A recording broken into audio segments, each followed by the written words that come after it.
నమస్తే. నేను మీ Gopi. Welcome back to మనం టీవీ. ప్రస్తుతం మనతో పాటు ఉన్నారు పొలిటికల్ అనలిస్ట్ కె రవీంద్రబాబు గారు ఉన్నారు. ఆయనతో మాట్లాడదాం. సార్ నమస్తే అండి. నమస్తే. సో ఈరోజు సుప్రీంకోర్టు నుంచి ఒక కీలకమైన జడ్జిమెంట్ అయితే రావడం జరిగింది.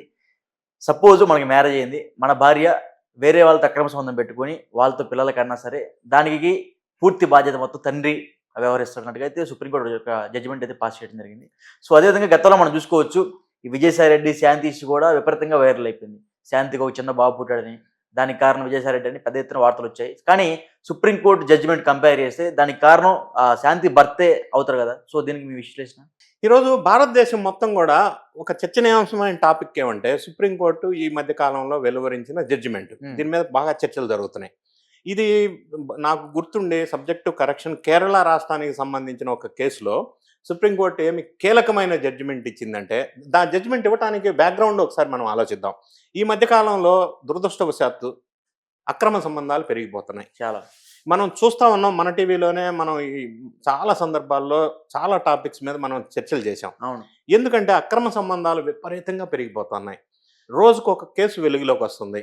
తర్వాత దీనికి కారణం ఏంటి? డ్రగ్ అడిక్షనా, లేకపోతే మారక ద్రవ్యాలకు అలవాటు పట్టమా, రకరకాల కారణాల వల్ల అక్రమ సంబంధాల వైపు ఎక్కువ మంది మొగ్గు చూపటం సంఘటన ఒకటి వెలుగులోకి వస్తుంది. ఈ నేపథ్యంలో హత్యలు ఎక్కువగా జరుగుతున్న సంఘటనలు మనకు వెలుగులోకి వస్తున్నాయి. అంటే హత్యలు కూడా పరాకాష్ఠకెళ్ళి భార్యని ముక్కలు ముక్కలుగా నరికి మాయం చేసిన సందర్భం కానీ, లేదా ఆ భార్య భర్తని ముక్కలు ముక్కలుగా నరికి చంపేసిన సంఘటన కానీ, వీటన్నిటిని ఒక స్టాటిస్టికల్ డేటా అనాలిసిస్ ఒకసారి మనం పరిశీలించినట్టయితే 73% ఆఫ్ ద కేసెస్ ఈ హత్యలు అక్రమ సంబంధాల వల్ల జరుగుతున్నాయి అనేది భారతదేశంలో నిర్ధారణకు వచ్చిన అంశం. ఓకే. ఈ నేపథ్యంలో ప్రతిసారి ఏమవుతుందంటే, ఈ అక్రమ సంబంధాలు కలిగి పిల్లలు పుట్టిన ఫ్యామిలీస్ వాళ్ళు కోర్టుకు వెళ్తున్నారు. కోర్టుకు వెళ్ళి ఈ పిల్లాడు నా పిల్లాడు కాదు, అక్రమ సంబంధం వల్ల పుట్టాడు, వీడికి DNA టెస్ట్ చేయండి అనేది కోర్టును ఆశ్రయించటం.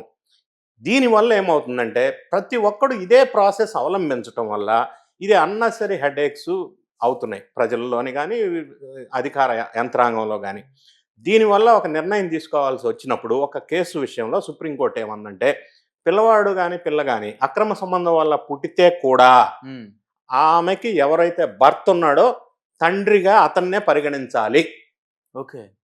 అంటే ఒక భార్యాభర్తలు ఉన్నప్పుడు ఆ భార్య అక్రమ సంబంధం పెట్టుకొని పిల్లవాడు పుడితే ఆ పిల్లవాడికి ఆమెకున్న మొగుడు ఎవరైతే ఉంటాడో అసలు భర్త, ఆయన మాత్రమే తండ్రిగా లీగల్గా డాక్యుమెంటరీ ఆయనే ఉండాలా, ఆయన మాత్రమే తండ్రి అని ఒక డెసిషన్ ఇచ్చింది. ఈ డెసిషన్ ఇవ్వటం అనేది ఇప్పుడు చర్చ అవుతుంది.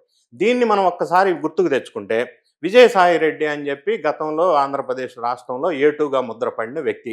ఆయన చెయ్యని అక్రమాలు లేవు, అన్యాయాలు లేవు. సరే, అన్ని అక్రమాలు అన్యాయాలు పక్కన పెడితే ఆయన లేడీస్ను కూడా వాడుకొని ఏ విధంగా సంసారం చేశాడు అనేది కూడా వెలుగులోకి వచ్చింది. ఇది నేను చెప్తున్న మాట కాదు, నిష్పక్షపాతంగా మనం మాట్లాడుకుందాం. ఆయన శాంతి అనే ఒక డిప్యూటీ కమిషనర్ ఎండోమెంట్స్ ఆమెతో సంబంధాలు కలిగి ఉన్నాడని, దానివల్ల వాళ్ళకు ఒక పిల్లవాడు పుట్టాడని, విజయసాయి రెడ్డికి ఒక అమ్మాయి ఉంది, మగపిల్లలు లేరు, ఆ మగపిల్లల కోసం శాంతి నివాసంలో సంసారం చేశాడని, వాళ్ళకు పుట్టిన బిడ్డ నా పిల్లవాడు కాదు అని శాంతి మొగుడు కోర్టులో కేసు వేయటం, ఎండోమెంట్ డిపార్ట్మెంట్కి కంప్లైంట్ ఇవ్వటం, విజయసాయి రెడ్డే దానికి తండ్రి అని డైరెక్ట్గా కామెంట్ చేయటం. ఇదంతా ఆంధ్ర రాష్ట్రమే కాదు, 2 తెలుగు రాష్ట్రాల్లో ఒక సంచలనాత్మకమైన డిస్కషన్ జరిగింది అప్పట్లో. సరే, విజయసాయి రెడ్డి నేను కాదంటాడు, ఈ శాంతి భర్త నేను కాదు తండ్రి విజయసాయి రెడ్డి అంటాడు. సబ్సిక్వెంట్గా ఏమైంది, కేసు DNA టెస్ట్ చేసి తేల్చవలసిందే ఈ పిల్లాడికి తండ్రి ఎవరు అని శాంతి మొగుడు పెద్ద ఎత్తున వాపోయిన సందర్భం మనం చూసాం. ఇప్పుడు ఈ కోర్టు ఇచ్చిన జడ్జిమెంట్ ఒకసారి చూసినట్టయితే, ఆ శాంతి ఎండోమెంట్లో పనిచేసే అమ్మాయి ఎవరైతే ఉందో ఆమెకి అక్రమంగా పుట్టిన అబ్బాయి లేదా సక్రమంగా పుట్టిన ఇది భర్త మాత్రం శాంతి ఒరిజినల్ మొగుడే అవుతాడనేది తీర్పు వచ్చింది. ఈ తీర్పు రావటం వల్ల ఈ కేసులో ఇలా మనకి సంఘటన ఉండటం వల్ల విజయసాయి రెడ్డి కొంత రిలీఫ్ పొందే అవకాశం అయితే ఖచ్చితంగా ఉంది. ఎందుకంటే విజయసాయి రెడ్డి ఈ కేసులో చాలా విపరీతమైన బ్యాడ్ నేమ్ వచ్చిన సందర్భం. వీటన్నిటి సందర్భంలో ఆయనకి పార్టీ నుంచి కూడా బయటికి వెళ్ళవలసిన పరిస్థితి ఏర్పడిన సందర్భం. అందులో చాలా రీజన్స్ ఉన్నాయి బయటికి వెళ్ళడానికి. ఇది ఒక రీజన్ అయ్యి ఉండవచ్చు. ఎందుకంటే ఈ వ్యక్తికి చెడ్డ పేరు వచ్చినప్పుడు దాని ఇంపాక్ట్ పార్టీ మీద పడుతుంది. పార్టీకి చెడ్డ పేరు వస్తుంది. కాబట్టి జగన్ రెడ్డి గారు కూడా ఇటువంటి అన్ని ఎక్యుములేట్ అయ్యేదాకా చూసి కొంత ఒక స్థాయి వచ్చిన తర్వాత ఈయన అక్రమాలకు చెక్కు పెట్టడం కోసం కొంత డిస్టెన్స్ మెయింటైన్ చేయటం, ఈయన తక్కువ పొజిషన్ చేయటం, ఇవన్నీ సబ్సిక్వెంట్గా జరిగినాయి. దానివల్ల పార్టీ విడిచి బయటికి రావాల్సిన సందర్భం. ఈ రోజు ఈ జడ్జిమెంట్ ప్రకారంగా ఆ శాంతికి పుట్టిన అబ్బాయికి తండ్రి, ఆ శాంతి ఒరిజినల్ భర్తే విజయసాయిరెడ్డి కాదు అనేది మనం కేసును అన్వయించుకుంటే విజయసాయిరెడ్డి కాస్త రిలీఫ్ పొందిన సందర్భంగా మనం భావించవచ్చు.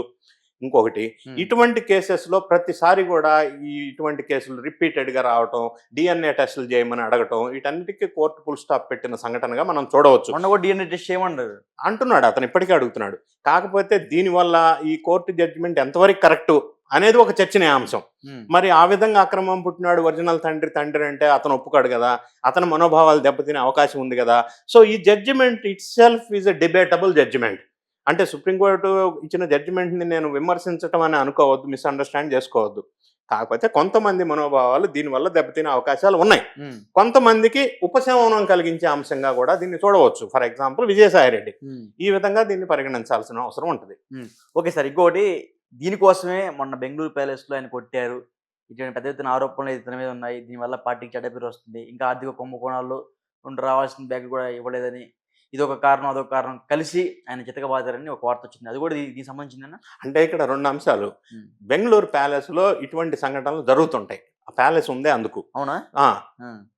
షర్మిళ అమ్మగారికి జగన్ రెడ్డి గారికి ఉన్న ఆస్తుల లొల్లి పంచాయతీలో షర్మిళ గారితో డిస్కషన్ జరుగుతున్న సందర్భంలో మాటల తీవ్రత పెరిగిపోయి షర్మిళ అమ్మను కూడా తలపెట్టుకొని గోడకు దొబ్బాడు అని చెప్పి షర్మిళ గారు మొన్న స్టేట్మెంట్ ఇచ్చారు ప్రెస్లో. ఓకే, ఇది ఒక సంఘటన.